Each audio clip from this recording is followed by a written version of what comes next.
and getting a health check as they're counted. We're on the River Thames for the annual Swan census. OK, let's take you to the Thames now, and an annual ceremony that dates back almost 1,000 years. Royal swans on certain stretches of the river being counted and getting a health check. And this year, it's the first time swanupping, as it's called, takes place under the reign of King Charles III. It started this morning at Sunbury Lock in Walton-on-Thames, and Alpa Patel went along. Floating along on the River Thames with this man. Can I get your full name? David Barber, Swan Marker to Her Majesty. Let's start again. Swan Marker to His Majesty the King.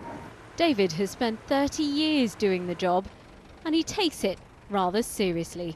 Well, this tradition goes way back to the 12th century, hundreds and hundreds of years ago, when swans were a very important food. Of course, today swans are no longer eaten, and they are a protected species. And of course, we're looking after them, going swanupping. So let's talk about swanupping, a very British and royal tradition, essentially recording the number of swans and cygnets along the river. And on our journey, the flotilla finds what it's looking for. Each family of swans we come across, that's with young cygnets, we will make a large circle right round the cygnets and adult birds. We will work the boats in closer and closer together, and then we will lift the whole family from the water. We do tie the wings and the legs. We will take them ashore. We will weigh them, measure them, and most importantly, we check them for any injuries. They don't appear to like it very much, do they, David? What, the swans? Yes. Well, they don't bother that much. They're used to people feeding them, but taking them out of the water, no, they don't. But it's well worth doing, because the simple reason, if they have an injury on them, the young cygnet's going to die, and if we can prevent that, that's wonderful. The family were eventually released back onto the river.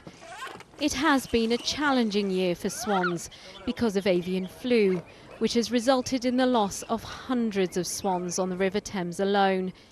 It is why exercises like this are so important, says David, and why he's not retiring anytime soon. Well, I won't go on and on and on, but yes, there'll be a time where I'll say enough's enough, but at the present time, as long as I can put something into it and protect the swans on the river, I will carry on. Well, this is a journey that takes 5 days upstream all the way to Oxfordshire.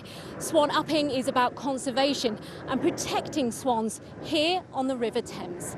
Alpa Patel, BBC London. And not a bad day for it, especially compared to the weekend.